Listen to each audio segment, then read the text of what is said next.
গল্পতরু চ্যানেলে আপনাদের সাথে আছি আমি রাজ। পড়ছিলাম হেনরি রাইডার হ্যাগার্ডের লেখা ক্লিওপেট্রা বইটি।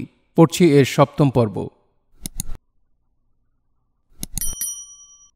মোহন হারমাচিস আমাকে মাথা নিচু করে বসে থাকতে দেখে ডাকল চার্মিয়ন।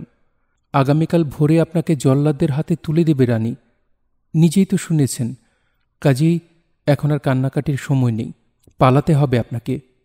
কিভাবে পালাবো চার্মিয়ন? অসহায়ের মতো তাকালাম মেয়েটার দিকে। সব কিছু ঠিক করে রেখেছি আমি। আগামীকাল ভোরে জোয়ার আরম্ভ হবে, তাই আজ শেষ রাতের দিকে আলেকজান্দ্রিয়ার উদ্দেশ্যে ছেড়ে যাবে আমাদের একটা জাহাজ। আসার সময় জাহাজটা ভর্তি করে ফল এনেছিল রানী।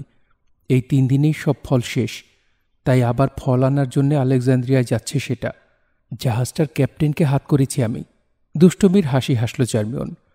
তাকে বলেছি আমার এক আত্মীয় আলেকজান্দ্রিয়া যাবে, কিন্তু যাবার খরচ নেই বেচারার।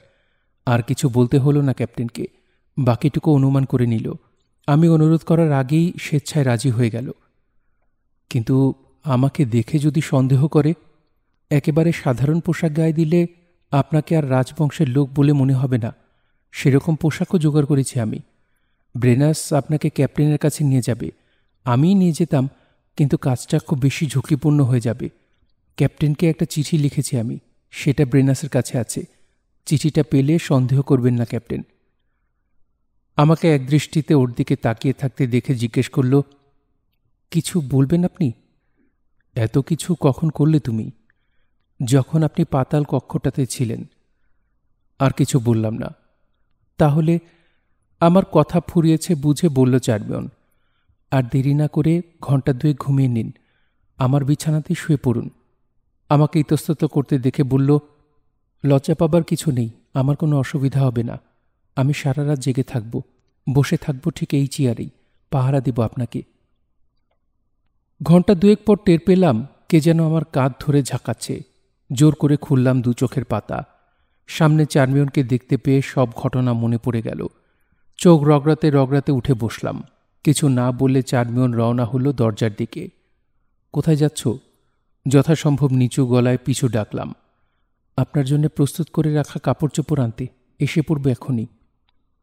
বেশ কিছুক্ষণ পর হাঁপাতে হাঁপাতে আবার ঘরে ঢুকল চার্মিয়ন। দেখলাম ভারী একটা কাপড়ের বোঝা বহন করে এনেছে সে। আমার সামনে মেঝেতে যতদূর সম্ভব নিঃশব্দে বোঝাটা নামিয়ে রেখে বলল, আমি বাইরে যাচ্ছি, আপনি পোশাক পাল্টে নিন। কিছুক্ষণ পর দরজায় টোকা দেব। আপনার কাপড় পাল্টানো হলে খুব আস্তে একবার কাশবেন। কাশির আওয়াজ শুনলে ভেতরে ঢুকবো আমি। দ্বিতীয়বার ঘরে ঢোকার পর আমাকে আপাদমস্তক দেখল চার্মিয়ন। খারাপ নয়, মন্তব্য করল সে। আপনাকে সাধারণ বণিকের মতোই দেখাচ্ছে। কাঠের আলমারিটার দিকে এগিয়ে গেল মেয়েটা। আলমারি খুলে একটা ভারী পুটুলি বের করল। দেখেই বুঝলাম পুটুলিটা স্বর্ণ মুদ্রার। নিন, আমি জানি আপনার হাত একেবারে খালি, অর্থের দরকার হবে আপনার। এপাশ ওপাশ মাথা নাড়লাম। আমি তোমার অর্থ নিতে পারবো না চার্মিয়ন। অ্যাবাউদিস মন্দিরের পুরোহিতদের কারো দান গ্রহণ করার অধিকার নেই। আমার কথা শুনে দাঁত বের করে হাসল চার্মিয়ন। আপনি কি এখনও অ্যাবাউদিস মন্দিরের পুরোহিত? প্রশ্নটা শুনে কথা বাড়ালাম না আর। হাত বাড়িয়ে নিলাম পুটুলিটা। তাছাড়া স্বর্ণমুদ্রাগুলো আমার নয়, বলে চলল মেয়েটা। বিপদের সময় খরচ করার জন্যে মামা সেপা অনেক আগে ওগুলো দিয়েছিলেন আমাকে। পুটুলিটা কখনো খুলেও দেখিনি আমি। মামা সেপা যতগুলো স্বর্ণমুদ্রা দিয়েছিলেন ঠিক ততগুলোই আছে, একটাও কমেনি। কাজে লাগতে পারে ভেবে আলেকজান্দ্রিয়া থেকে এখানে আসার সময় সঙ্গে এনেছিলাম। চুপ করে আমার দিকে কিছুক্ষণ তাকিয়ে রইল চার্মিয়ন। বোধহয় আমার তরফ থেকে কিছু শুনতে চাইল। ওকে নিরাশ করলাম আমি। সৈন্যরা আপনাকে আটকালে বুদ্ধি বাতলে গেল সে। একটা গোপন শব্দ বলবেন, অ্যান্টনি। তাহলে ওরা বুঝবে আপনি রানীর লোক, তখন ছেড়ে দেবে। আর আবার আলমারিটার কাছে এগিয়ে গেল মেয়েটা। একটা প্রসাধনের পাত্র বের করল। তারপরে এগিয়ে এলো আমার কাছে। আপনার মুখে, গলায়, কানে, হাতে আর পায়ে মেখে নিন রংটা। আপনার উজ্জ্বল সাদা বর্ণ ঢাকা পড়ে যাবে। করলাম কাজটা। তারপর গিয়ে দাঁড়ালাম আয়নার সামনে। সহজে চিনতে পারলাম না নিজেকে। ব্রেনাসকে সঙ্গে নিয়ে হাঁটার সময় বুক টান না করে কুঁজু হয়ে হাঁটবেন। আপনার উচ্চতা কম দেখাবে। মদ খেয়ে অর্ধেক মাতাল সৈন্যরা রাতের আধারে হয়তো চিনতে পারবেন আপনাকে। আমার এই কাপড়গুলোর কি হবে? জিজ্ঞেস করলাম চার্মিয়নকে।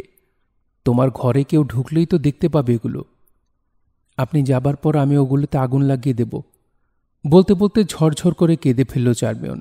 আশ্চর্য হয়ে ওর দিকে তাকিয়ে রইলাম আমি। না, কাঁদতে কাঁদতে বলল চার্মিয়ন, আমি আগুন লাগাবো না ওগুলোতে। আপনার কাপড়গুলো আমি সারা জীবন যত্ন করে সাজিয়ে রাখব। আমি ছাড়া আর কেউ খুঁজে পাবে না। কাঁদতে কাঁদতে আমার সামনে হাঁটু গেড়ে বসে পড়ল চার্মিয়ন। মহান হারমাচিস, আমি আপনাকে কয়েকটা কথা বলবো এখন। সেগুলো হয়তো সহ্য করতে পারবেন না আপনি।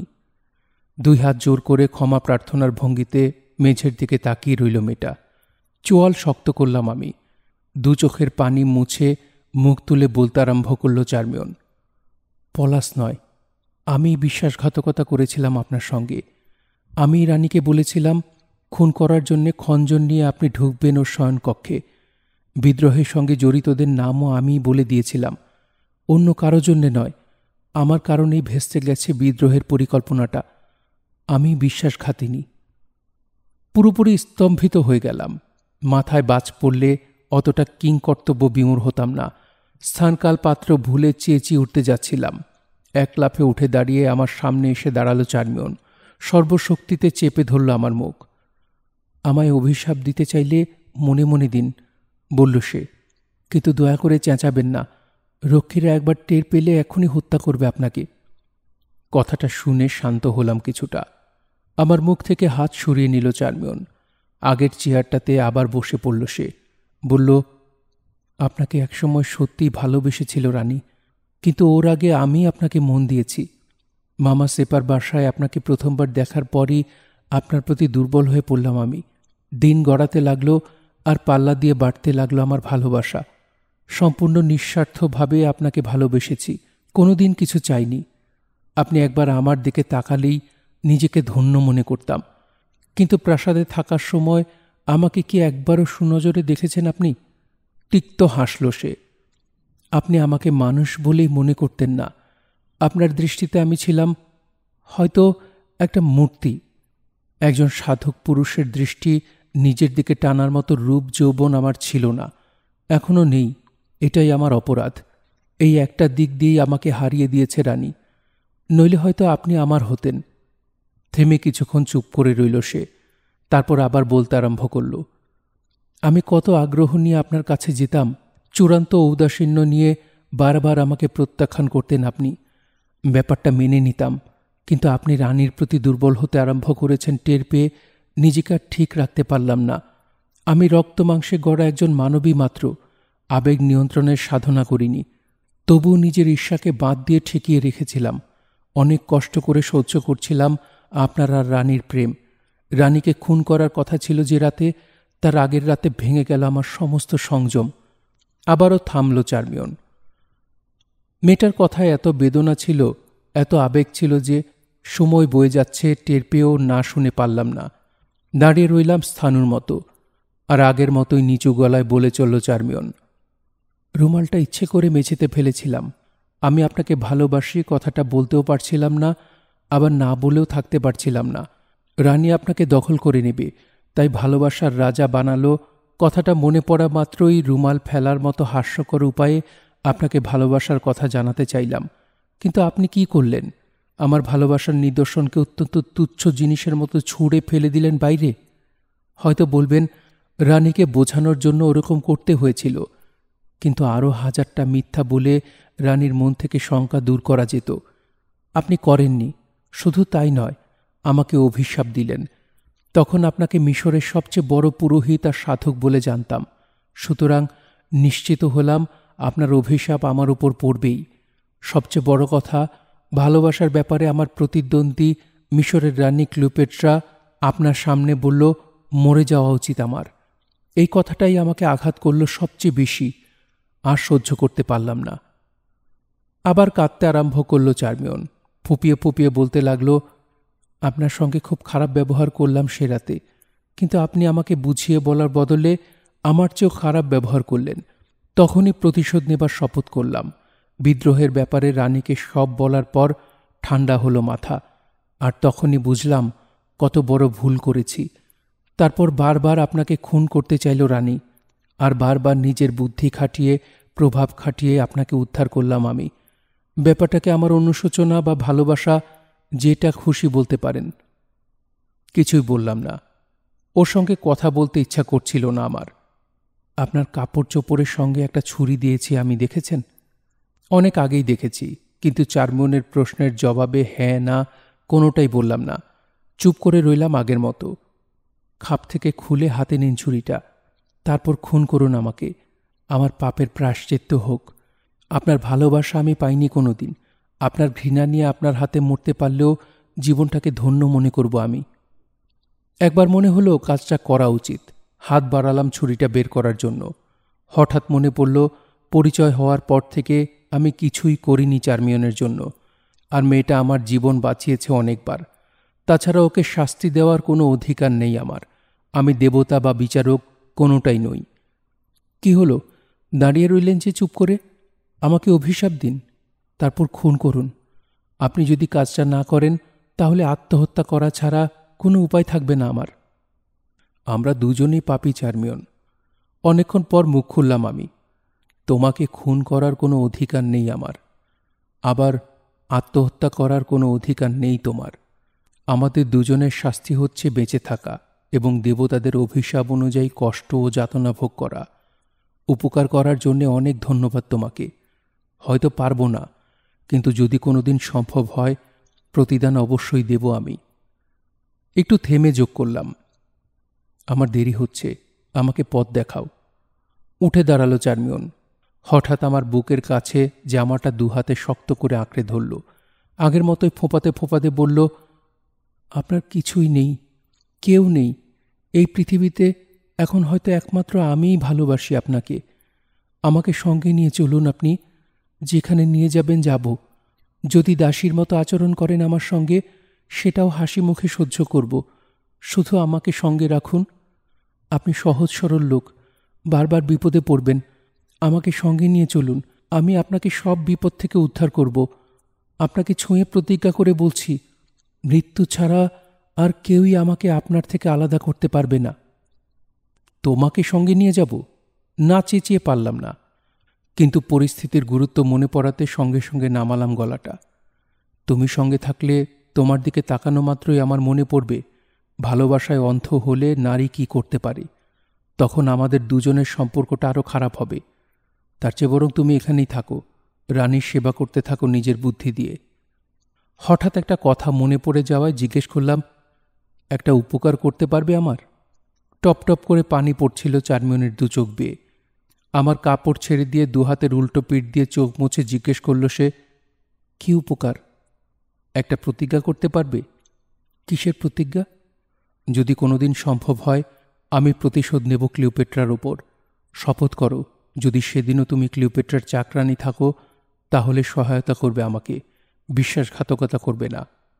দেবী ওসিরিসের নামে শপথ করছি, সেদিন সাহায্য করব আপনাকে, বিশ্বাসঘাতকতা করব না। আমাকে সঙ্গে নিয়ে চলুন আপনি। ওকে সঙ্গে নেওয়ার ব্যাপারে কোনো মন্তব্য না করে কঠোর গলায় বললাম, পথ দেখাও আমাকে চারমিয়ন। পথ দেখিয়ে আমাকে ব্রেনাসের কাছে নিয়ে গেল মেয়েটা। চলে যাচ্ছিলাম, এমন সময় আবার বাধা দিল সে। পিছন থেকে আঁকড়ে ধরল আমার জামা। ছেঁড়া জামাটা আরও কিছুটা ছিঁড়ে গেল। হাত ঘুরিয়ে পিঠের কাছে নিলাম আমি। খুব অল্প শক্তি ব্যয় হলো চারমিয়নের মুখটা আলগা করতে। আমাকে সঙ্গে নিয়ে চলুন, আমাকে সঙ্গে নিয়ে চলুন। গলা যতদূর সম্ভব নামিয়ে কাঁদতে কাঁদতে অনুনয় করতে লাগলো মেয়েটা। কিছু না বলে মন্দিরের সিঁড়ি বেয়ে নেমে গেলাম নিচে। চারমিয়ন বলেছিল সে আসতে পারবে না, কিন্তু অবাক হয়ে দেখলাম আমার পিছু পিছু সিঁড়ি দিয়ে নেমে এলো সেও। মাটিতে নামা মাত্রই আমার পথ আটকে দাঁড়ালো। আগের মতোই নিচু কণ্ঠে বলল, আমাকে সঙ্গে নিয়ে চলুন। কিছুক্ষণ এক দৃষ্টিতে তাকিয়ে থাকলাম ওর দিকে। তারপর প্রচণ্ড এক ধাক্কায় ওকে ফেলে দিলাম মাটিতে। পড়ে গিয়ে খুব জোরে ব্যথা পেল সে, কিন্তু একবার উফ পর্যন্ত করল না। উঠে দাঁড়িয়ে আবার আমার দিকে এগিয়ে আসার চেষ্টা করল, কিন্তু পড়ে গিয়ে পা মচকে গেছে ওর। তাই দুপা হেঁটেই বসে পড়তে বাধ্য হল। ক্ষান্ত দিল না, হামাগুড়ি দিয়ে অত্যন্ত ধীর গতিতে এগিয়ে আসতে লাগলো আমার দিকে, আর কাঁদতে কাঁদতে বলতে লাগলো, আমাকে সঙ্গে নিয়ে চলুন, আমাকে সঙ্গে নিয়ে চলুন। লম্বা লম্বা পা ফেলে সামনে এগুলাম আমি। ব্রেনাসকে সঙ্গে নিয়ে মিলিয়ে গেলাম শেষ রাতের আধারে। চার্মিয়ন পড়ে রইল পথের ধুলোয়। প্যাপিরাস 3। আরেকটু দেরি হলেই আমাকে ফেলে চলে যেত জাহাজটা। ব্রেনাস চিঠিটা তুলে দিল ক্যাপ্টেনের হাতে। সেটা ভালো মতো পড়লেন তিনি। তারপর আমাকে পা থেকে মাথা পর্যন্ত মাপলেন। বাড়তি কোনো কথা না বলে জাহাজে ওঠার অনুমতি দিলেন। ওঠার পর তাকালাম তীরের দিকে, কিন্তু আশ্চর্য হয়ে দেখলাম আমাকে বিদায় জানানোর অপেক্ষায় না থেকে অন্ধকারে মিলিয়ে গেছে ব্রেনাস। অনেক পরে জেনেছিলাম আমাকে পৌঁছে দিয়েই পালিয়ে গিয়েছিল সে। ওকে আর কোনোদিন খুঁজে পাওয়া যায়নি। জাহাজ ছাড়ার 1 ঘন্টা পর সিলিসিয়া থেকে অনেক দূরে চলে এলাম আমরা। আরও কিছুক্ষণ পর হাজির হলাম মাঝ সমুদ্রে। তখনই দেখা দিল বিপত্তি। একটু একটু বাতাস ছিল প্রথম থেকেই। সেটাকে বিশেষ একটা পাত্তা দেননি ক্যাপ্টেন, কিন্তু বাতাসটাকে ভয়ঙ্কর ঝড়ে পরিণত হতে দেখে খুব স্বাভাবিকভাবেই ভয় পেয়ে গেল নাবিকরা। জাহাজের মুখ ঘুরিয়ে সিলিসিয়ায় ফিরে যেতে চাইল। জাহাজটা খুব একটা বড় নয়, ঝড় বাড়লে উত্তাল ঢেউয়ের ছোবলে টিকতে পারবে না। তাছাড়া সিলিসিয়াই সবচেয়ে কাছের বন্দর, তাই সম্মতি দিলেন ক্যাপ্টেন। মুখ চোখ আগে থেকেই শুকিয়েছিল আমার। ক্যাপ্টেনের অনুমতিটা শুনে আরও ঘাবড়ে গেলাম, কিন্তু ভাগ্য আমাকেই সাহায্য করল। প্রতিকূল স্রোতের বিরুদ্ধে কিছুই করতে পারল না নাবিকরা। সিলিসিয়ায় যাওয়ার বদলে মত্ত সাগরের ইচ্ছে অনুযায়ী ভাসতে লাগলাম আমরা, এবং জাহাজটা সরে যেতে লাগলো আরও দূরে। একসময় দিগ্ভ্রান্ত হয়ে পড়ল নাবিকরা। নিজেদের দুরবস্থার জন্য কুসংস্কারাচ্ছন্ন নাবিকরা আমাকেই দুষতে লাগল। ওদের অনেকেই আমাকে জাদুকর আখ্যা দিল। সমুদ্রে ছুঁড়ে ফেলার প্রস্তাবও করল কয়েকজন, অনেকে সমর্থন করল, কিন্তু ক্যাপ্টেনের দৃঢ়তার কারণে বেঁচে গেলাম আমি। দুপুরের দিকে সমুদ্রের মাতামাতি কিছুটা কমে গেল। আরও 4 ঘন্টা পর হিসাব কিতাব করে নাবিকরা বলল ডায়নারিটাম নামের এক দ্বীপের কাছে পৌঁছেছি আমরা। দ্বীপটার চারদিক ডুবো পাথরে ভর্তি, তাই তীর বরাবর সাবধানে জাহাজ চালানোর আদেশ দিলেন ক্যাপ্টেন। প্রায় পার হয়ে এসেছি দ্বীপটা, এমন সময় আবার বেড়ে গেল ঝড়। আবার বড় বড় ঢেউ জেগে উঠল সাগরে। ডায়নারিটামের তীর থেকে অনেক দূরে সরে গেলাম আমরা। কিছু করার না পেয়ে নাবিকরা আবার ক্ষেপে উঠল আমার উপর। প্রায় সবাই ক্যাপ্টেনের সামনে জড়ো হয়ে অভিযোগ জানালো আমার বিরুদ্ধে। শুধু তাই নয়, আমাকে সমুদ্রে ছুঁড়ে ফেলার জন্য চিৎকার চেঁচামেচি শুরু করল। ওদের আবেদন আগের মতোই বাতিল করে দিলেন ক্যাপ্টেন, কিন্তু নাবিকরা কিছুতেই শান্ত হচ্ছে না দেখে আর কিছু বললেন না তিনি। চলে গেলেন নিজের ঘরে। তার মৌনতাকে সম্মতির লক্ষণ ধরে নিয়ে 15-20 জন নাবিক এগিয়ে এলো আমার দিকে। একসঙ্গে আমার উপর ঝাঁপিয়ে পড়ল সবাই, তারপর ছুঁড়ে ফেলে দিল সাগরে। সমুদ্রের লোনা পানিতে হাবুডুবু খেতে আরম্ভ করলাম আমি। 2-1 জন দয়াপরবশ নাবিক একটা ভারী তক্তা ছুঁড়ে দিল আমার দিকে। বিক্ষুব্ধ সাগরের উত্তাল ঢেউয়ের সঙ্গে ঝুঁজতে ঝুঁজতে তক্তাটাকে 2 হাত দিয়ে আঁকড়ে ধরলাম আমি। তারপর দেরি না করে শুয়ে পড়লাম সেটার উপর। ঠিক তখনই খুব বড় একটা ঢেউ ছুটে এলো আমার দিকে। এক ধাক্কায় আমাকে নিয়ে গেল পানির অনেক নিচে। পানির নিচ থেকে মাথা তোলার পর ঢেউয়ের আওয়াজ ছাপিয়ে নাবিকদের চিৎকার ভেসে এলো আমার কানে। কারণটা বুঝতে বেশি দেরি হলো না আমার। পানিতে কৃত্রিম রং ধুয়ে গিয়ে আমার ফর্সা চামড়া দেখা যাচ্ছিল। আমি জাদুকর নিশ্চিত ধরে নিয়ে জাহাজের ডেকে তাণ্ডব শুরু করে দিল নাবিকরা। কিন্তু তাণ্ডবটা বেশিক্ষণ টেকল না। আচমকা বিশাল এক ঢেউ জাহাজটাকে তুলে নিল অনেক উপরে। ঢেউটা সরে যেতেই নিচে আছড়ে পড়ল সেটা। প্রচণ্ড ধাক্কা সহ্য করতে না পেরে ভেঙে চুরমার হয়ে গেল একেবারে। মাস্তুল, কাঠ, দড়ি সব ছিটকে পড়ল সমুদ্রে। তারপর ঢেউয়ের ধাক্কায় কোনটা কোন দিকে চলে গেল বুঝতেও পারলাম না। সলিল সমাধি ঘটল জাহাজের প্রত্যেক আরোহীর। আমাকে সমুদ্রে ছুঁড়ে ফেলার জন্যে মনে মনে ধন্যবাদ দিলাম নাবিকদের। খেয়াল করলাম ঢেউ ঠেলতে ঠেলতে ডায়নারিটামের তীরে নিয়ে যাচ্ছে আমাকে। কিছুক্ষণ পর একটা বড় পাথরের উপর আমাকে আছড়ে ফেলল ঢেউ। তক্তাটা ভেঙে 2 খণ্ড হয়ে গেল। বাম হাঁটুর নিচে প্রচণ্ড ব্যথা পেলাম। হাত থেকে ছেড়ে দিলাম তক্তাটা, বসে পড়লাম ওই পাথরের উপর। আমার উপর একটু পরপরই ছোবল মারতে লাগলো ঢেউ। আবার টেনে নিয়ে ফেলতে চাইল সাগরে। পাথরটাকে 2 হাতের সর্বশক্তিতে জড়িয়ে রেখে সহ্য করে গেলাম সব। অনেকক্ষণ পরে থেমে গেল ঝড়টা। অবস্থা নিরাপদ বুঝে পাথরের উপর উঠে বসলাম। শরীরে শক্তি বলতে আর কিছুই বাকি নেই। ডায়নারিটামই আমার একমাত্র আশ্রয়স্থল বুঝতে পেরে তারপরও নেমে পড়লাম সাগরে। মোটেও জোর পাচ্ছি না বাম পায়ে, শুধুমাত্র মনের জোরে খুব ধীরে ধীরে সাঁতার কাটতে আরম্ভ করলাম দ্বীপটার উদ্দেশ্যে। একসময় সেটার পাথুরে বেলাভূমিতে হাজির হলাম। সঙ্গে সঙ্গে শুয়ে পড়লাম বালির উপর। মরার মতো পড়ে থাকলাম অনেকক্ষণ। মাথার উপর চিৎকার করে উড়ে বেড়াচ্ছে নাম না জানা এক ঝাঁক পাখি। হু হু শব্দ করে একটানা বইছে বাতাস। ঢেউ ভিজিয়ে দিচ্ছে পায়ের পাতা, কখনো হাঁটু পর্যন্ত। একটু টের পেলাম পেটের নিচ থেকে সরে যাচ্ছে বালি। আবার সমুদ্রে ভাসার কোনো ইচ্ছা না থাকায় দুহাতে শরীরের অবশিষ্ট শক্তিটুকু জড়ো করলাম। কুনোয়ের উপর ভর দিয়ে সামনে এগিয়ে চললাম। তীর থেকে অনেক দূর আসার পর থামলাম। আচমকা প্রচণ্ড ক্লান্তি বোধ করলাম। চোখের সামনে অন্ধকার হয়ে এলো সবকিছু। মাথা নেমে গেল নিজে থেকেই। বাতাসের গর্জনটা পরিণত হলো অদ্ভুত ফিসফিসানিতে। স্মৃতির পর্দায় ভেসে উঠল নিকট অতীত। মাথার উপর উড়ে বেড়ানো পাখিদের চিৎকারকে মনে হলো নাইটিঙ্গেলের সুমধুর গান। একটা মৃদু হাসির আওয়াজ পরিণত হলো অট্টহাস্যে। হাসিটা খুব পরিচিত মনে হলো আমার। কার বুঝতে পারা মাত্রই গভীর ঘুমে ঢলে পড়লাম আমি। ঘুমিয়েছিলাম ক্লিওপেট্রার হাসি কানে নিয়ে। ঘুম ভাঙল এক অপরিচিত লোকের ডাক শুনে। শুনেছেন? আপনি কি শুনতে পাচ্ছেন? ধীরে ধীরে চোখ মেললাম। আমার ওপর একটা দয়ালু মুখকে ঝুঁকে থাকতে দেখলাম। পেটের নিচে বালি নয়, পিঠের নিচে নরম বিছানা অনুভূত হলো। লোকটার প্রশ্নের জবাব না দিয়ে তাকালাম চারিদিকে। সুন্দর করে সাজানো একটা কুঁড়ে ঘর দেখতে পেলাম। এখানে কিভাবে এলাম আমি? লোকটার দিকে তাকিয়ে জিজ্ঞেস করলাম। আমি এনেছি আপনাকে, মোটা গলায় গ্রিক ভাষায় জবাব দিল লোকটা। তীরে মরা ডলফিনের মতো পড়েছিলেন আপনি, দেখতে পেয়ে নিয়ে এলাম এখানে। তুমি কে? জেলে, থাকি এখানেই। আমাকে উঠতে দেখে বাধা দিল লোকটা। না না, শুয়ে থাকুন। বাম পায়ে মারাত্মক আঘাত পেয়েছেন আপনি, ওই জখম নিয়ে কোথাও যেতে পারবেন না। লোকটার কথা শুনে বাম পাটা নাড়ানোর চেষ্টা করলাম, সফল হলাম না একেবারেই। সাঁতার কাটার সময় টের পাইনি। পা নাড়ানোর চেষ্টা করা মাত্রই একটা তীব্র ব্যথা ছড়িয়ে পড়ল সমস্ত পায়ে। মাথার তালুতে গিয়ে ঠেকল ব্যথাটা। দাঁতে দাঁত চেপে জিজ্ঞেস করলাম, কি হয়েছে আমার?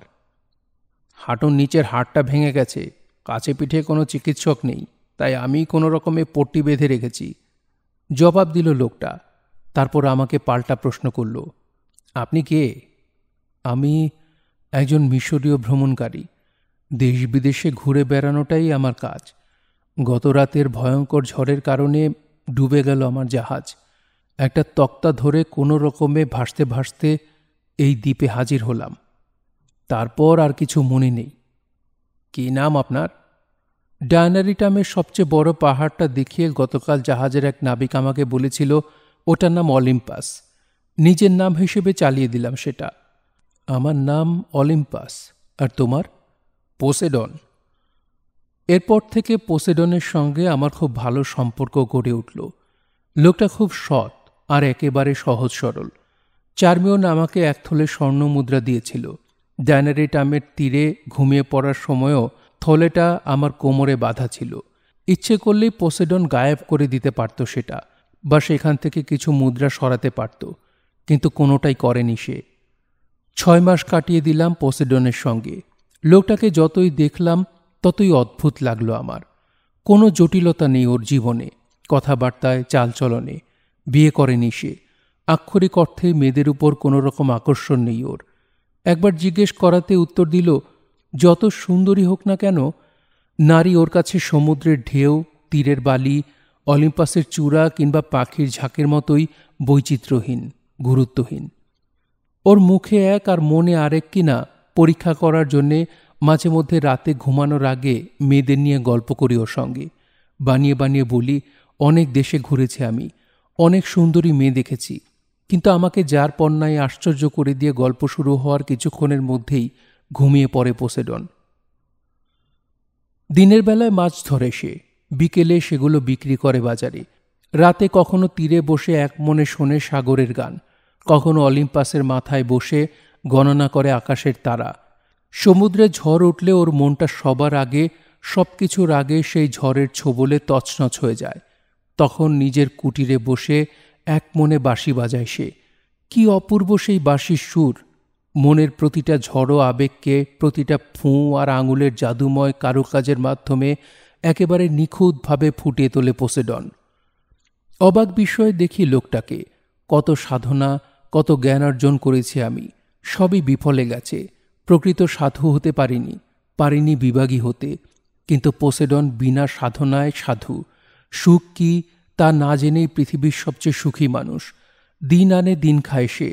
বাজারে মাছ বিক্রির সময় অন্য জেলেদের মতো মিথ্যা বলে না, এবং অর্থ সম্পদের প্রতি সামান্যতম লোভও নেই ওর।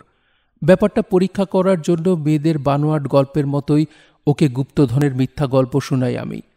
আর ওর প্রতিক্রিয়াও হয় একই রকম, গভীর ঘুমে ঢলে পড়ে সে। আমার বাসস্থান কোথায়, পরিবার পরিজন আছে কি না, এসব কখনোই জানতে চায় না পোসেডন। শুধু তাই নয়, প্রয়োজন না হলে একটা কথাও বলে না সে। আমার সৌভাগ্য যে সেই তীরে পেয়েছিল আমাকে। অন্য কোনো জেলে আমাকে উদ্ধার করলে 10 দিনের ভিতরেই আবার ক্লিওপেট্রার সৈন্যদের হাতে নিশ্চিত বন্দী হতাম। অন্য জেলে আর বাজারের লোকেরা স্বল্পভাষী পোসেডনকে জিজ্ঞেস করে আমার সম্বন্ধে মাত্র 3টা কথা জানতে পারল। আমার নাম অলিম্পাস, আমি একজন মিশরীয় ভ্রমণকারী, ঝড়ে ডুবে গেছে আমার জাহাজ। আমার কখনো কিছু প্রয়োজন হলে একটা কি বেশি হলে 2টো স্বর্ণ মুদ্রা দেই পোসেডনকে। সাধ্যমতো সব ব্যবস্থা করে সে। পায়ের হাড় ভেঙে যাওয়ায় বলতে গেলে চলাফেরাই করতে পারি না, তাই পোসেডনের কুটিরেই শুয়ে বসে থাকি সবসময়। সময়ের চেয়ে বড় চিকিৎসক আর নেই। মনের ঘা, শরীরের ঘা দুটোই একসময় শুকিয়ে দেয় সে। 6 মাস পর লাঠিতে ভর দিয়ে খুঁড়িয়ে খুঁড়িয়ে হাঁটার সক্ষমতা অর্জন করলাম, কিন্তু বাম পাটা ভাঁজ করে রাখতে হয় সবসময়। তাই সেটা ডান পায়ের তুলনায় দৈর্ঘ্যে কিছুটা ছোট হয়ে গেল। ঠিকমতো না খেতে পেয়ে শুকিয়ে প্রায় অর্ধেক হয়ে গেলাম। দাড়ি গোফে অর্ধেকেরও বেশি ঢাকা পড়ল মুখ। সমুদ্র তীরের আবহাওয়ায় পুড়ে গাঢ় হয়ে গেল চামড়ার রং। স্বর্ণমুদ্রার থলেটা দিন দিন আমার মতোই শুকিয়ে যাচ্ছে বুঝতে পেরে কাজে লেগে গেলাম। খোঁড়া পানিয়েই মাছ ধরতে আরম্ভ করলাম পোসেডনের সঙ্গে। 2 সপ্তাহের ভিতরেই শিখে ফেললাম সব কলা কৌশল। মাসখানেকের মধ্যে পরিণত হলাম দক্ষ জেলেতে। হাতে ধরে আমাকে সবকিছু শেখালো পোসেডন। আমার ভুল দেখে কখনোই রাগ করে না নরম স্বভাবের লোকটা, বরং আমাকে উৎসাহ দেওয়ার জন্য মাঝে মাঝে ওর স্বভাবভঙ্গ করে অনর্গল কথা বলে আমার সঙ্গে। কোথায় যাওয়া উচিত বা কি করা উচিত সে ব্যাপারে কিছুই ভাবিনি আমি। তাই দিনে মাছ ধরি আর রাতে ঘুরে বেড়াই নিজের মনে। যখন নিশ্চুপ পোসেডনের সঙ্গে আর ভালো লাগে না, তখন চলে যাই বাজারে। দূরে নিশ্চল দাঁড়িয়ে থেকে লোকজনের আনাগোনা দেখি। আমাকে দেখে অনেকেই পথ ছেড়ে সরে দাঁড়ায়, কোনো সমস্যা করে না। একদিন বুঝতে পারলাম লোকে আমাকে জাদুকর বলে ডাকতে আরম্ভ করেছে। বোধহয় বাজারের এক প্রান্তে চুপচাপ দাঁড়িয়ে থাকার জন্যেই কপালে ওই উপাধিটা জুটল আবার। পোসেডনের কোনো সহকারী না থাকায় খুব বেশি মাছ ধরতে পারত না সে। যা ধরত সেগুলো একেবারে কম দামে বিক্রি করত। আসলে সম্পদের কোনো মোহ না থাকায় এসব ব্যাপারে একেবারে উদাসীন সে। আমি ওর সঙ্গে যোগ দেওয়ার পর থেকে প্রচুর মাছ পেতে আরম্ভ করলাম আমরা। সেগুলো বিক্রির দায়িত্ব নিলাম আমি। আয় হতে লাগলো প্রচুর। মাছ বিক্রি করে যা পাই সেটা বলতে গেলে খরচ হয় না। সেগুলো জমিয়ে আর চার্মিয়নের দেওয়া থলে থেকে কিছু স্বর্ণমুদ্রা মিলিয়ে একটা নৌকাও কিনে ফেললাম নিজের জন্য। আমি লোকেদের ঘাটাই না, লোকেরাও আমাকে ঘাটায় না। যতটুকু পাই ঠিক ততটুকুই চাই, আবার যতটুকু চাই ঠিক ততটুকুই পাই। ওই একটা সময়ই চাওয়া পাওয়ার অদ্ভুত এক সমন্বয় ঘটল আমার জীবনে। সুখেই ছিলাম ডায়নারিটামে। এক রাতে ঘটল বিপর্যয়। কিছুতেই ঘুম আসছে না সে রাতে। যতই ভুলে থাকতে চাইছি ততই মনে পড়ছে অতীতের কথা। নিজের দেশ, নিজের লোকজনের কথা অনবরত ঘুরছে মাথায়। বাবার কথা মনে পড়ছে বারবার। মনে হচ্ছে তিনি ডাকছেন আমাকে। একসময় অস্থির হয়ে ছটফট করতে লাগলাম আমি। ভোরের আলো ফোটার আগেই বিছানা ছাড়লাম। হাত মুখ ধুয়ে প্রস্তুত হয়ে নিলাম। পাশের বিছানায় ঘুমন্ত পোসেডনের দিকে তাকিয়ে একটা দীর্ঘশ্বাস ফেললাম শব্দ করে। আরও একবার উপলব্ধি করলাম এই পৃথিবীতে পোসেডনের মতো লোকেরাই সবচেয়ে সুখী, আর রাজা মহারাজারাই সবচেয়ে অসুখী। জানি নেবে না, তারপরও কুটিরের একমাত্র টেবিলের উপর কয়েকটা স্বর্ণমুদ্রা রাখলাম কৃতজ্ঞতা হিসাবে। লিখতে পড়তে জানে লোকটা। আমাকে মাছ ধরা শেখানোর বিনিময়ে আমি ওকে লেখাপড়া শিখিয়েছি। এক টুকরো প্যাপিরাস খুঁজে পেতে প্রদীপের আলোয় সেটার উপর লিখলাম, সমুদ্র থেকে এসেছিলাম আমি, আবার সমুদ্রেই ফিরে যাচ্ছি। এ জীবনে বন্ধু বলে যদি কাউকে পেয়ে থাকি তবে সেটা তুমি। তোমার সামনে দাঁড়িয়ে তোমাকে বিদায় বলার মতো সাহস আমার নেই, তাই পালিয়ে যাচ্ছি। যদি কোনোদিন সাধক পুরোহিতদের সঙ্গে কথা বলার সৌভাগ্য আমার হয়, তাহলে ওদেরকে সাধনা ছেড়ে কোনো নির্জন দ্বীপে গিয়ে মাছ ধরতে বলবো। বন্ধু, তুমি সব সাধকের গুরু। বন্ধু, বিদায়। পোসেডনের কুটির ছেড়ে বের হয়ে আসার সময় খেয়াল করলাম চেষ্টা করেও ঢোক গিলতে পারছি না, গলার কাছে কি যেন আটকে আছে। সমুদ্রের তীরে পৌঁছানোর আগেই অশ্রুর ঢল নামল আমার দু চোখে। বালি থেকে টেনে সমুদ্রে নামালাম আমার নৌকাটা। পিছন ফিরে তাকালাম শেষবারের মতো। ঘুমিয়ে আছে ডায়নারিটাম। শুনতে পাচ্ছি সমুদ্রের গর্জন, মাত্র জেগে ওঠা পাখিদের চিৎকার। একটা হালকা ধূসর ছাপ লেগেছে কালো আকাশে। মাতাল হাওয়া একটু পরপরই কাঁপিয়ে দিচ্ছে নারকেলের পাতাকে। অদ্ভুত এক ফিসফিসানিতে ভরে যাচ্ছে চারদিক। অনেক দূরে জেলেদের অস্পষ্ট কুটিরগুলো পরম মমতায় ঢেকে রেখেছে বাসিন্দাদের। একমাত্র আমিই দাঁড়িয়ে আছি তীরে, নিঃসঙ্গ, পরিত্যক্ত। ইচ্ছা হলো নৌকাটাকে পানিতে ভাসিয়ে দিয়ে আবার ফিরে যায় পোসেডনের কাছে, কিন্তু সেটা সম্ভব নয়। নাম ধরে কেউ ডাকছে আমাকে। শৈশবে অনেকবার শুনেছি তার কণ্ঠ। সেই আহ্বান উপেক্ষা করার মানসিক দৃঢ়তা নেই আমার। অনেকবার চেষ্টা করলাম অশ্রু সংবরণের, পারলাম না। হাহাকার জাগানো বাতাসের মতো আমিও ফিসফিস করে বলে উঠলাম, বন্ধু, বিদায়। নৌকা চালনায় আর আবহাওয়া পর্যবেক্ষণে খুব দক্ষ হয়ে উঠেছিলাম আমি। যে কোনো দিনের চেয়ে যে কোনো সময়ের আবহাওয়া দেখে পরবর্তী 7 দিনের আবহাওয়া সম্পর্কে পূর্বাভাস দিতে পারতাম। সমুদ্র তীরে দাঁড়িয়ে দেখলাম আবহাওয়া শান্ত, সমুদ্রের ঢেউগুলো স্বাভাবিক, ঝড়ের কোনো সম্ভাবনাই নেই। নৌকা নিয়ে নেমে পড়লাম সাগরে। 3 দিন একটানা চলার পর সালামিস নামের এক বড় শহরে পৌঁছালাম। শহরটা সমুদ্রের ধারে। সেখানে একটা বড় জেলে পাড়া আছে। আমিও জেলে শুনে এক ভালো মানুষ জেলে আমাকে নিজের বাড়িতে আশ্রয় দিল। খবর নিয়ে জানলাম আলেকজান্দ্রিয়ার উদ্দেশ্যে একটা জাহাজ ছেড়ে যাবে শীঘ্রই। উপকারের প্রতিদান দেওয়ার জন্য নিজের নৌকাটা আশ্রয়দাতার কাছে কম দামে বেচে দিলাম। লোকটা আমাকে ওই জাহাজের ক্যাপ্টেনের কাছে নিয়ে গিয়ে পরিচয় করিয়ে দিল। আবহাওয়া সম্পর্কে আমার জ্ঞান দেখে খোড়া হওয়া সত্ত্বেও আমাকে তাঁর জাহাজে নাবিকের চাকরি দিলেন ক্যাপ্টেন। কয়েকদিনের মধ্যেই যাত্রা করলাম আমরা। ডায়নারিটাম ছাড়ার 5 দিন পর পৌঁছালাম ঘৃণ্য শহর আলেকজান্দ্রিয়ায়। সেখানে পৌঁছেই চাকরি ছেড়ে দিলাম। খুব রাগ করলেন ক্যাপ্টেন, কিন্তু আমি বেতন দাবি করলাম না দেখে আর কিছু বললেন না তিনি। দেরি না করে অ্যাবাউদিস গ্রামে একটা নৌকায় যাত্রী হিসেবে চেপে বসলাম। অন্য যাত্রীদের কথাবার্তা শুনে বুঝলাম অ্যান্টনিকে সঙ্গে নিয়ে অনেক আগেই আলেকজান্দ্রিয়ায় ফিরে এসেছে ক্লিওপেট্রা। লোচিয়াসের প্রাসাদে একসঙ্গে থাকতে আরম্ভ করেছে ওরা। আরও জানলাম চতুর ক্লিওপেট্রা বুঝে গিয়েছিল কিভাবে পালিয়েছিলাম আমি। তখন আমাকে খুঁজতে সৈন্য ভর্তি একটা জাহাজ পাঠালো সে। ওই ফলের জাহাজটার ধ্বংসাবশেষ উদ্ধার করতে পারল সৈন্যরা, কিন্তু কাউকেই জীবিত পেল না। আলেকজান্দ্রিয়াবাসী জানল সমুদ্রে ডুবে মারা গেছে রানীর এককালের জ্যোতিষী হারমাচিস। ডায়নারিটাম ছাড়ার 6 দিন পর হাজির হলাম অ্যাবাউদিসে। জন্মভূমিতে ফিরেছি, কিন্তু খুশি হওয়ার বদলে একটা দুঃখের অনুভূতি চেপে বসল আমার মনে। সব প্রায় আগের মতোই আছে, ফসলের মাঠ, ঘরবাড়ি, অ্যাবাউদিসের মন্দির, কিন্তু হতাশ হয়ে উপলব্ধি করলাম আমি পাল্টে গেছি অনেক। আগন্তুক জেনেও লোকে একবারের বেশি 2বার ফিরে তাকালো না আমার দিকে। কথা বলার সামান্যতম আগ্রহ দেখালো না কেউ। সূর্যাস্তের সময় ক্ষুধা আর পিপাসায় ক্লান্ত হয়ে বসে পড়লাম মন্দিরের সিঁড়িতে। অল্প কিছু দূরেই দেখতে পাচ্ছি আমাদের বাড়িটা। বলা ভালো, বাড়িটার ধ্বংসাবশেষ। ঢুকতে সাহস পাচ্ছি না সেখানে। বাবা বেঁচে আছেন কিনা জানি না। বেঁচে থাকলেও কোন মুখে গিয়ে দাঁড়াবো তার সামনে, সেটা ভেবে পাচ্ছি না।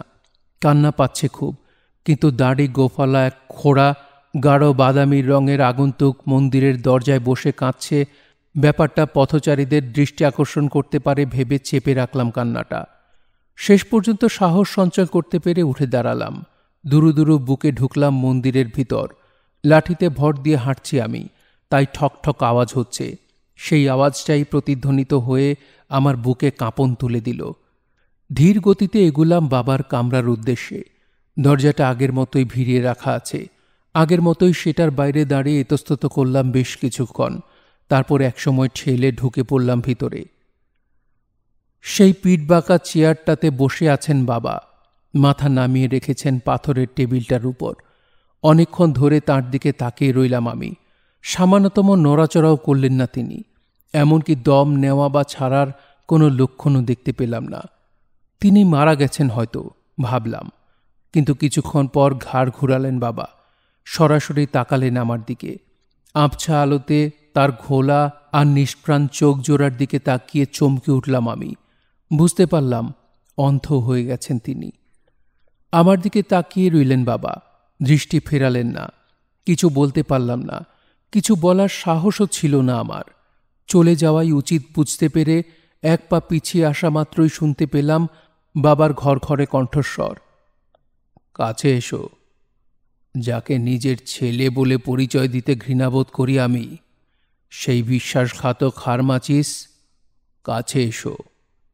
কাঁপতে কাঁপতে এগিয়ে গেলাম তাঁর দিকে। কোনো রকমে জিজ্ঞেস করলাম, আপনি কিভাবে জানলেন আমি এসেছি? আমি টের পাই। আমি তোমাকে আমার শেষ কথাগুলো বলার জন্য ডেকেছি গত রাতে। আমি তোমাকে নিয়ে এসেছি এখানে, নইলে তুমি খুব সুখেই ছিলে দূরের দ্বীপে। চমকে উঠলাম দ্বিতীয়বার। বাবার গণনা করার ক্ষমতা দেখে আশ্চর্য না হয়ে পারলাম না। আফসোস হারমাচিস। আবার বলতে আরম্ভ করলেন বাবা, আমি যদি তোমাকে না চিনতাম, আমি যদি তোমার বাবা না হতাম, তোমার মা যদি জন্ম না দিত তোমাকে, কতই না ভালো হতো তাহলে। কথাগুলো শুনে আরো ভেঙে গেল আমার মন। বললাম, এভাবে বলবেন না বাবা, আমার সঙ্গে বিশ্বাসঘাতকতা করা হয়েছে, আমাকে ঠকানো হয়েছে। আমি কিভাবে? তুমি কি আগে বিশ্বাসঘাতকতা করনি? প্রতারিত হবার আগে তুমি কি নিজেকে, আমাকে, তোমার ধর্মকে ঠকাওনি? আমার মরার সময় হয়েছে হারমাচিস। বলতে বলতে চোখ বড় বড় করে আমার দিকে তাকালেন বাবা। কবর থেকে উঠে মরা কারো দিকে তাকালে যেরকম দেখাবে, বাবার চোখের দৃষ্টিটা ঠিক সেরকম। ভয়ে কথা বন্ধ হয়ে গেল আমার। ভয়ঙ্কর গলায় আমাকে উদ্দেশ্য করে বলতে লাগলেন বাবা, মরার আগে তোমাকে অভিশাপ দিয়ে যাচ্ছি আমি। এখন যেমন অপমানিত হয়ে আছো, মরার পরও লোকের কাছে সেরকম অপমানিত হয়ে থাকবে তুমি। অসম্মানের মৃত্যু হবে তোমার। তোমাকে কবর দেয়া হবে নিকৃষ্টভাবে। শেষ পর্যন্ত নরকে ঠাঁই পাবে তুমি। বলতে বলতে উঠে দাঁড়ালেন বাবা। দুহাত ধীরে ধীরে তুললেন ছাদের দিকে।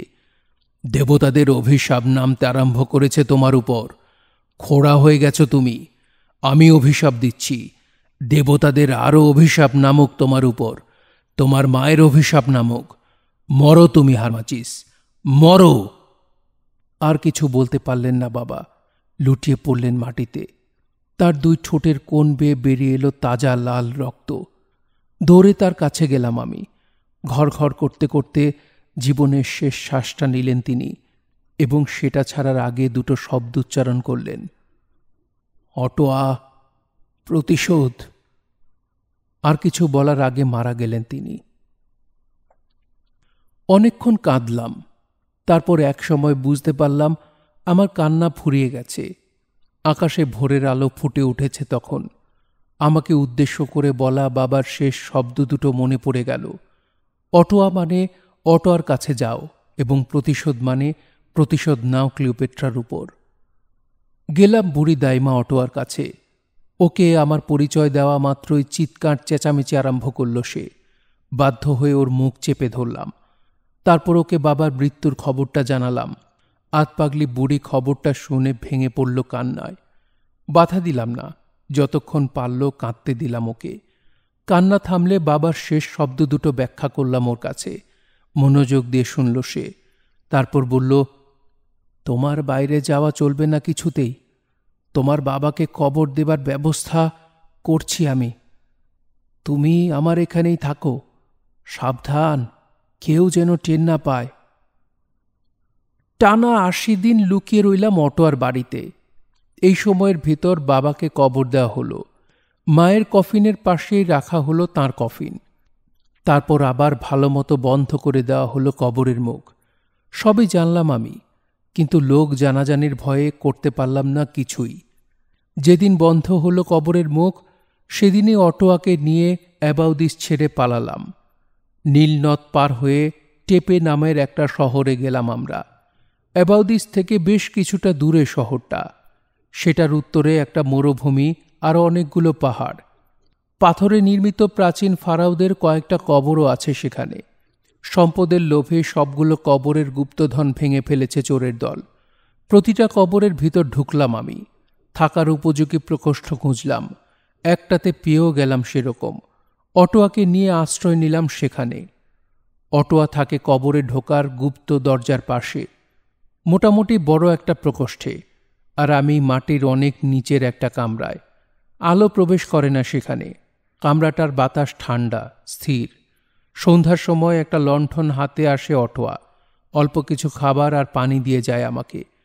প্রথম দিকে প্রতিদিন আসত সে, পরে আমি ওকে নিয়মিত আসতে নিষেধ করে দিলাম। 3 দিন পর পর হাজির হতে বললাম।